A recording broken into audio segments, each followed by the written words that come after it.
నమస్తే, welcome to V3 news. లక్ష్యం సమాజహితం. బులెటిన్లో ముందుగా హెడ్లైన్స్ చూద్దాం. క్యాన్సర్ పట్ల అవగాహనకు వాక్ నిర్వహణ బేస్. ఐటీ శాఖ principal secretary Jayesh Ranjan.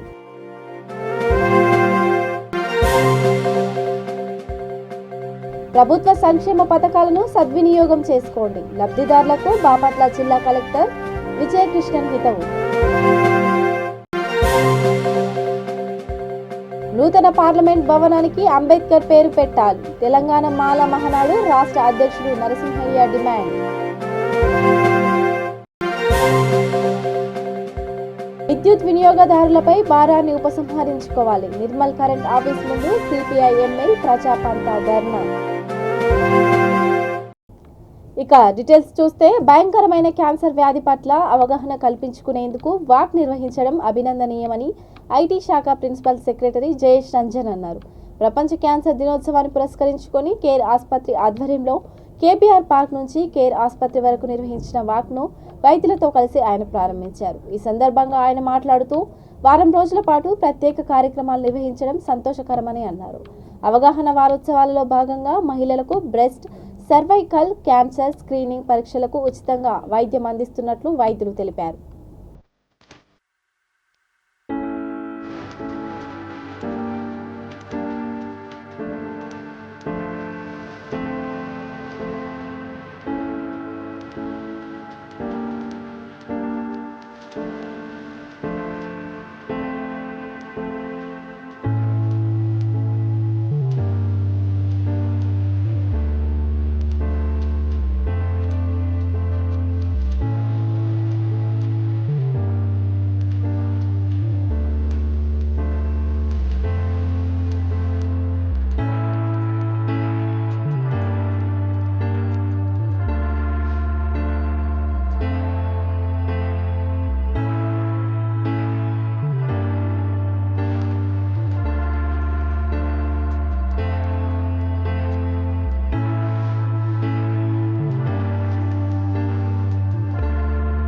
We want to provide access to screening, especially mammogram, pap smear and other blood investigations at a subsidized prices to the public so that they can avail in public, and also we would be conducting awareness talks around this week, and we would be also launching a preventive and costing lakhs of rupees 10 years ago to around 8 to 10,000 rupees. So we would be providing free genetic counseling to any people who have hereditary cancer, and also if needed genetic tests at a very subsidized price to all these patients. Thank you. Thank you so much, sir. AP ప్రభుత్వం పేదలు, మహిళల అభివృద్ధి, సంక్షేమం కోసం అనేక పథకాలను అందిస్తుందని బాపట్ల జిల్లా కలెక్టర్ కె విజయకృష్ణన్ అన్నారు. బాపట్లలో జగనన్న చేదోడు పథకం ప్రారంభోత్సవ కార్యక్రమంలో లబ్ధిదారులకు చెక్కును అందజేశారు. మూడో విడతలో ఈ పథకం కింద జిల్లాకు 9,33,90,000 రూపాయలు ప్రభుత్వం అందిస్తుందని తెలిపారు. లబ్ధిదారులు ఈ పథకాన్ని సద్వినియోగం చేసుకుని తమ వృత్తులలో రాణించి అభివృద్ధి చెందాలని హితవు పలికారు. ఈ కార్యక్రమంలో సచివాలయ సిబ్బంది, వాలంటీర్లు, బీసీ నాయకులు, రచకులు, నాయి బ్రాహ్మణులు, దర్జీలు తదితరులు పాల్గొన్నారు.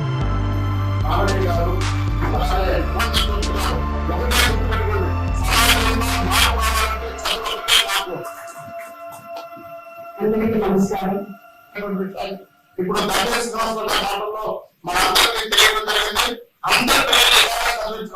ప్రతి కుటుంబ నమస్కారాలు. మీ అందరికీ తెలిసిందే, రాష్ట్ర ప్రభుత్వం జగనన్న చేదోడు పథకాన్ని మరి ఇది కూడబెట్టుగా మరి పంపిణీ చేయడం అనేటువంటి జరుగుతుంది. సాంప్రదాయ పురవృత్తులు మీ అందరూ తెలిసిందే, నాయి బ్రాహ్మణులు ఎప్పటి నుంచో ఈ సమాజానికి అన్ని వర్గాలు సేవలు అందిస్తున్నటువంటి మనం చూస్తున్నాం. బార్బర్ షాపుల ద్వారా మరి పునరుద్ధులు అనేటువంటి నిర్వహిస్తూ మీ అందరికీ చేయూతనివ్వడం కోసం గౌరవ ముఖ్యమంత్రి గారు చేదోడు పథకాన్ని తీసుకొని రావడం జరిగింది. కానీ ఏ ప్రభుత్వంలో ఆయన సాయం చేయలేదు. అడగకుండా గౌరవించారు జగన్మోహన్ రెడ్డి గారు. ఆయనకి ధన్యవాదాలు. Thank you. గత 3 సంవత్సరాల నుంచి నేను ఎంతో అధిపతి సేవల భాగంగా మన జగన్ గారు సహాయాన్ని ఈ రోజు మనం ఇంకా డెవలప్ చేసుకోవాలని షాపు పడగొట్టారండి. ఇంకా కూడా డెవలప్ చేసుకోవాలని కదా జగన్ గారు చేతిలో మీ అందరికీ బెనిఫిట్ వస్తుంది. కొంతసేపులో మన ప్రియతమ ముఖ్యమంత్రి గారి బట్టలు నొక్కిన వెంటనే మీ అకౌంట్ లో డబ్బు పడిపోతుంది. ఒకటే రిక్వెస్ట్ కలెక్టర్ గారు ఏంటంటే, అంటే బాపట్ల జిల్లా ఏర్పాటైనప్పుడు అందరూ ఏం చెప్పారంటే, ఇక్కడ ఉన్న రీజన్ కొద్దిగా వెనకబడిన ప్రాంతం, ఇది మెరుగుపడాలి కాబట్టి ఇది సెపరేట్ చేసి మనం కొత్త జిల్లా ఏర్పాటు చేస్తున్నాము. అక్కడ మీరు చాలా మంచిగా కష్టపడి ఈ ప్రాంతానికి డెవలప్మెంట్ కి ఎంత కృషి చేయొచ్చో చేయండి అని చెప్పి మాకు పంపించారు. అక్కడ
నూతన పార్లమెంట్ భవనానికి డాక్టర్ బాబాసాహెబ్ అంబేద్కర్ పేరు పెట్టాలని తెలంగాణ మాల మహానాడు రాష్ట్ర అధ్యక్షుడు మంత్రి నరసింహయ్య డిమాండ్ చేశారు. ఈ మేరకు అన్ని రాష్ట్ర ప్రభుత్వాలు అసెంబ్లీ తీర్మానాలు చేసి కేంద్రానికి పంపించాలని కోరారు. మహబూబ్నగర్ జిల్లా కార్యాలయంలో మాల మహానాడు ముఖ్య నాయకులతో కలిసి మీడియా సమావేశంలో ఆయన మాట్లాడారు. దళితులు, గిరిజనులపై దాడులు పెరిగిపోయాయని, వాటిని అరికట్టడంలో కేంద్ర ప్రభుత్వం పూర్తిగా విఫలమైందని ధ్వజమెత్తారు. ఈ కార్యక్రమంలో ఉమ్మడి జిల్లా కార్యనిర్వాహక అధ్యక్షుడు కాడం రాఘవేందర్, జిల్లా అధ్యక్షుడు గుంత లక్ష్మయ్య, ప్రధాన కార్యదర్శి కాడం వెంకటేష్ తదితరులు పాల్గొన్నారు. కేంద్రంలో భాజపా అధికారంలోకి వచ్చిన తర్వాత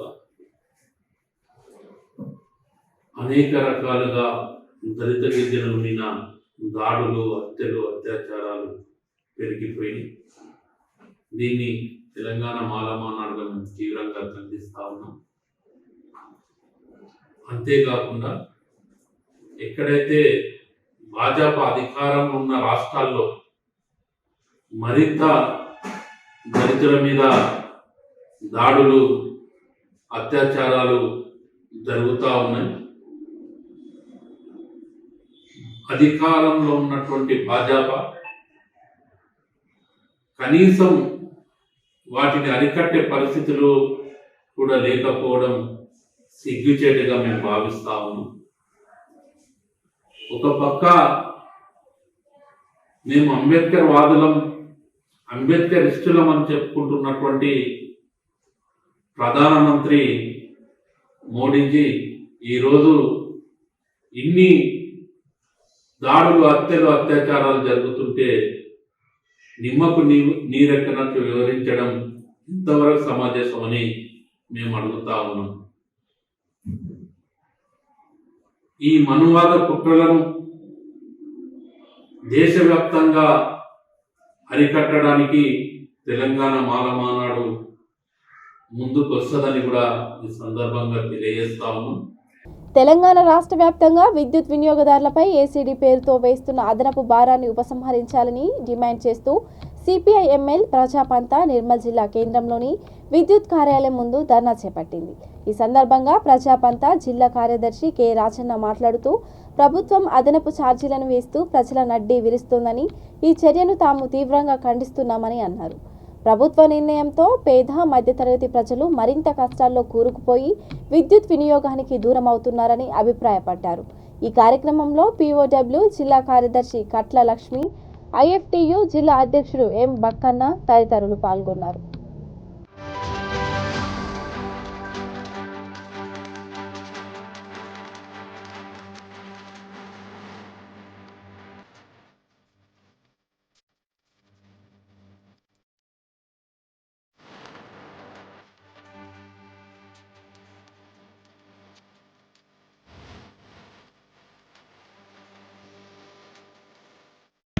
బంగారు తెలంగాణలో ప్రజలపై అనేక భారాలు మోపుతున్నటువంటి కేసీఆర్ ప్రభుత్వం కరెంటు కోతలతో పాటు మీ మాటలు కూడా కోతలే ఉన్నాయని చెప్పేసి ఈ సందర్భంగా మేము హెచ్చరిస్తున్నాం.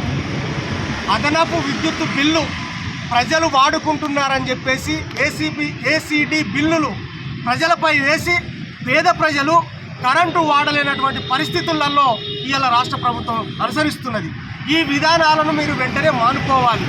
మేము 2000 సంవత్సరం నుంచి ఇవాళ రాష్ట్రంలో పెద్ద ఎత్తున ధర్నాలు చేస్తే అప్పుడు 2008లో రాజశేఖర రెడ్డి గవర్నమెంట్ అప్పుడు విద్యుత్ అమరవీరులు హైదరాబాద్లో చంద్రబాబు నాయుడు గవర్నమెంట్ విద్యుత్ కార్మికుల మీద కాల్పులు జరిపి 3 చంపేశారు.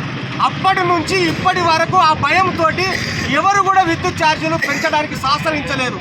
ఇవాళ తెలంగాణ యాస, తెలంగాణ భాష, తెలంగాణ మనదని ఇవాళ తెలంగాణ రాష్ట్ర ప్రభుత్వం కేసీఆర్ గారు ఇవాళ ప్రజలపై విపరీతమైనటువంటి పన్నుల భారం మోపుతూ ఉన్నాడు. ఇది ఏమాత్రము ప్రజలకు ఆమోదయోగ్యం కాదు అని చెప్పేసి మేము తెలియజేస్తున్నాం.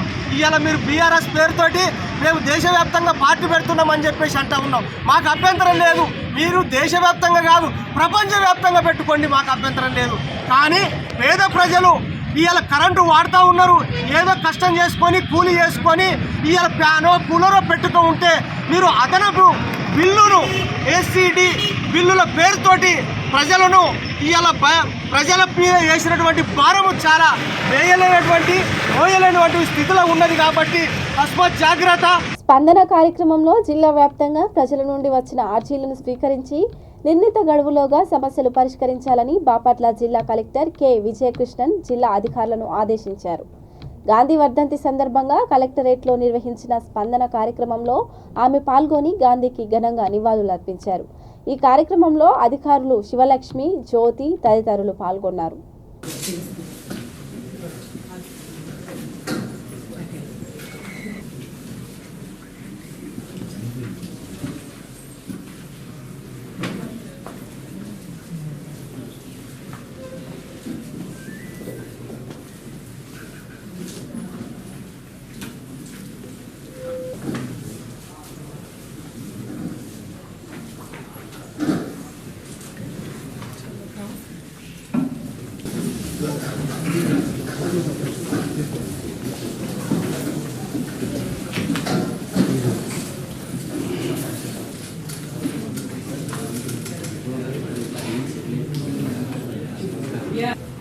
కానీ పాస్బుక్ 586/586 16 సెంట్లు ఇచ్చారు.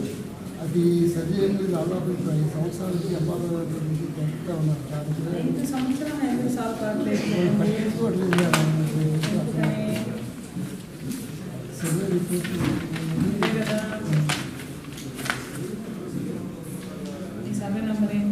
584 సర్వే సర్వే చేసినప్పుడు 18 ఉంది అని చెప్తున్నారు. మరి పాస్బుక్లో మనం 16 రాస్తాము రాయం కదా.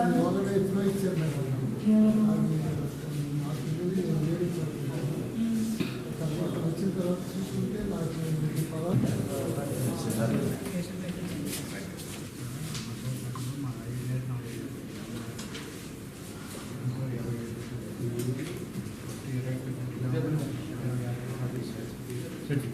సెంటికి ఎంత వచ్చారు? సరే సరే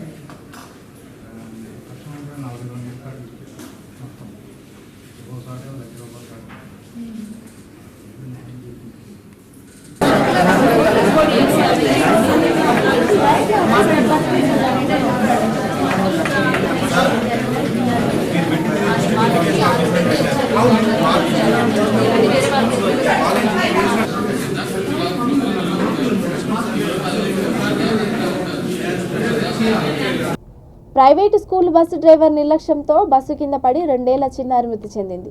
ఈ విషాద ఘటన సూర్యాపేట జిల్లా కేంద్రంలో చోటు చేసుకుంది. మున్సిపల్ పరిధిలోని 2వ వార్డులో కోమటికుంట గ్రామానికి చెందిన మేడారపు శేఖర్, నాగరాణి దంపతుల కుమార్తె నైనిక అక్షర స్కూల్ డ్రైవర్ నిర్లక్ష్యంతో బస్సు కింద పడి మృతి చెందింది. దీంతో ఆగ్రహం చెందిన బంధువులు స్కూల్ యాజమాన్యంపై చర్యలు తీసుకోవాలని డిమాండ్ చేశారు. చిన్నారి మృతదేహాన్ని పోస్టుమార్టం నిమిత్తం సూర్యాపేట ఏరియా హాస్పిటల్కి తరలించారు. ఈ ఘటనతో స్కూల్ ముందు విద్యార్థి సంఘాలు బైఠాయించి ధర్నా నిర్వహించాయి. నైనిక కుటుంబానికి పసిపాప నైనిక కుటుంబానికి చర్య తీసుకోవాలి. యాజమాన్యంపై వెంటనే న్యాయం చేయాలి. నైనిక కుటుంబానికి వెంటనే నైనిక కుటుంబానికి వెంటనే చర్య తీసుకోవాలి. అక్షర యాజమాన్యం జరిగిందని మేమే కాల్ చేసి చెప్పినాం. ఇట్లా పరిస్థితి హైదరాబాద్ మేమే చెప్పినా కూడా ఇంతవరకు రెస్పాండ్ కాలేదు. ఈ రోజు స్కూల్ బంద్ పెట్టుకొని అక్కడ ఆల్రెడీ వాళ్ళ డ్రైవర్ని వాళ్ళ బస్సుని తీసుకుపోయి స్టేషన్ల ముందే వాళ్ళే పెట్టేసిరంట. కాయ కష్టం రైతన్నలదే, దోపిడీ దళారీ వ్యవస్థ సొంతమైంది. చదువు శాస్త్రం అక్కర్లేదు, అక్షరం ముక్కరాని నిరక్షరాస్యులు కూడా ఓ పత్తి కాంట ఏర్పాటు చేసుకొని రైతులను దోచుకుంటున్న వైనం కొమురంభీం ఆసిఫాబాద్ జిల్లాలో వెలుగు చూసింది. కొందరు రైతులు పంట చేల నుండి V3 న్యూస్ ప్రతినిధితో మాట్లాడుతూ తాము దళారుల బారిన పడి ఏ విధంగా మోసపోతున్నామో వివరించారు. పత్తి రైతులను అడ్డగోలుగా దళారీలు దోచుకుంటుంటే ఈ దళారీ వ్యవస్థను పరోక్షంగా ప్రోత్సహిస్తున్నది జిన్నింగ్ మిల్స్ బడా వ్యాపారులే. వీరికి మార్కెట్ అధికారులు కొమ్ము కాస్తున్నారు. ఇలా గొలుసు పద్ధతిలో పేద రైతు దోపిడీకి గురవుతున్న జిల్లా అధికారి యంత్రాంగం చూసి చూడనట్లుగా వ్యవహరిస్తుందని పలువురు వాపోతున్నారు. ఇదిలా ఉంటే కొందరు వ్యక్తులు అన్ని తామై చూసుకుంటామని, మీడియాలో ఎలాంటి న్యూస్ రాకుండా చూసుకుంటాం అంటూ ఒక్కో దళారీ కాంట నుండి 5,000 వంతున వసూలు చేస్తున్నట్లు తెలుస్తోంది. ఇంట్లో 100 క్వింటాలు ఉన్నది. ఇప్పుడు ఏం చేయాలి? రేట్ లేదు, అమ్ముదామని. అప్పులో అయితే వస్తాను వాళ్ళకి ఏం చేయాలి, ఏం కట్టాలి? ఇప్పుడు రేట్ అయితే లేదు, వాళ్ళేమో కట్టమంటుంది. ఇగో రైతు అడు గవర్నమెంట్ రేటు పెట్టకున్నా గానీ మా కూలీలు ఈ రైతు 10 రూపాయల కిలో ఏర్పిస్తాను. క్వింటల్ 10,000 లేకున్నా గానీ రైతే ప్రేమ, కానీ గవర్నమెంట్కు లేదు. ఆడ మందుల ఖర్చు అయితే ఎక్కువనే, కూరగాయ బస్తాకి రేట్ ఎక్కువనే. మా కష్టం, మేము కష్టం 1 సంవత్సరం కష్టం చేయలేను అనుకుని అగ్గి పెడతాం. అమ్మం పత్తి అయితే అస్సలు అమ్మం. అది క్వింటల్ తీసుకుపోతే అతను కూడా లాస్ చేస్తాడు, అతను కూడా కిలోలు కొడతాడు. దళాలు చేస్తారు. ఇక ఎంత చేసినామంటే క్వింటల్ కొంచపోతే 90 కిలోలు వస్తుంది. అక్కడ మోసపోవాలి, ఇక్కడ మోసపోవాలి మేమే రైతే. రేట్ వచ్చేదాకా అమ్మ ఒకటా సార్.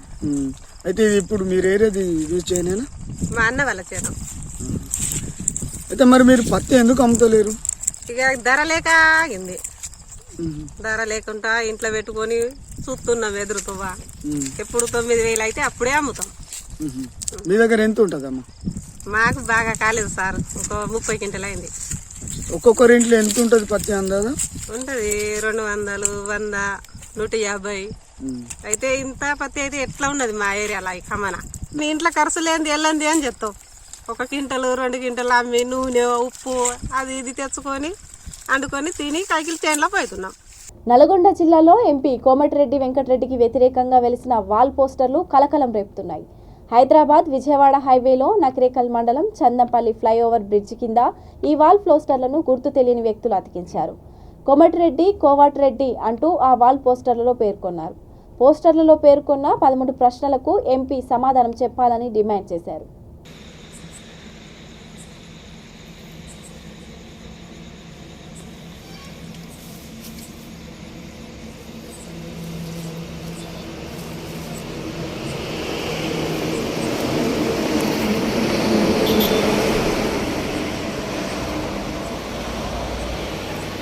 రాజన్న సిరిసిల్ల జిల్లా ఎల్లారెడ్డిపేట మండల కేంద్రంలో విజ్ఞాన్ స్కూల్కు చెందిన బస్సును కామారెడ్డి నుండి వస్తున్న ఆర్టీసీ బస్సు ఢీకొట్టింది. ఈ సంఘటనలో 20 మంది విద్యార్థులకు గాయాలయ్యాయి. క్షతగాత్రులను స్థానిక ఆసుపత్రికి తరలించారు.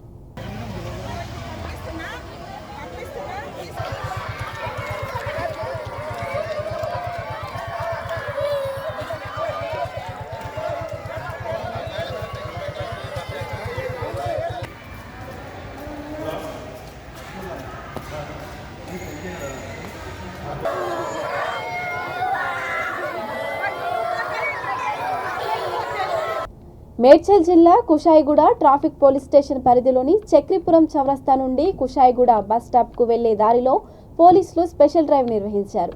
ఈ సందర్భంగా ఇసుక లారీలు రోడ్డుపై ఎక్కడికక్కడ నిలిపివేయడం వల్ల ట్రాఫిక్ సమస్యలు వస్తున్నాయని కాలనీ వాసులు అధికారుల దృష్టికి తీసుకెళ్లారు.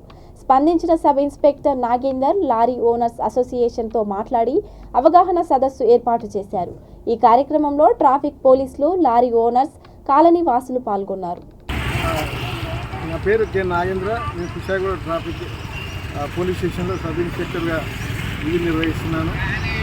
ఈరోజు అనగా 31 జనవరి రోజు మేము మార్నింగ్ ఉదయం 6:30 నుంచి 7:38 వరకు స్పెషల్ డ్రైవ్ నిర్వహించినాము. ఈ స్పెషల్ డ్రైవ్ ఉద్దేశం ఏంటంటే చక్రీపురం చౌరస్తాలో ఉన్నటువంటి ఇసుక లారీ వ్యాపారులు ప్రతిరోజు కూడా వాళ్ళు చక్రీపురం నుంచి కుషాయిగూడ వైపు బస్టాండ్ వైపు వెళ్ళే రూట్ వరకు వాళ్ళ యొక్క లారీలు ఆపి అక్కడ ఉన్నటువంటి కాలనీ వాసులకు ఇబ్బందులు కలిగిస్తున్నారు అని మాకు కంప్లైంట్ ఇచ్చింది.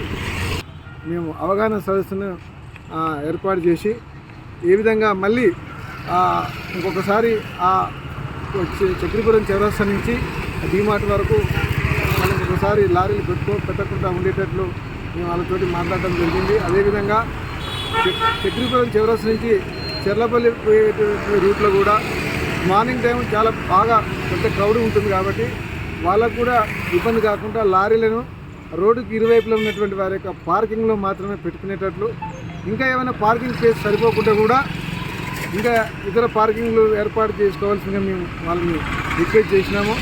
ఈ విషయంలో వాళ్ళందరూ కూడా మాకు సానుకూలంగా స్పందించినారు. దాంతోపాటు మా సిపి గారి ఆదేశాల ప్రకారం మేము నెంబర్ ప్లేట్ లేనటువంటి వెహికల్స్ మీద మేము కఠినమైనటువంటి చర్యలు తీసుకుంటున్నాము. బులెటిన్ ముగించే ముందు హెడ్లైన్స్ మరోసారి. క్యాన్సర్ పట్ల అవగాహనకు వాక్ నిర్వహణ బేష్, ఐటీ శాఖ ప్రిన్సిపల్ సెక్రటరీ జయేష్ రంజన్.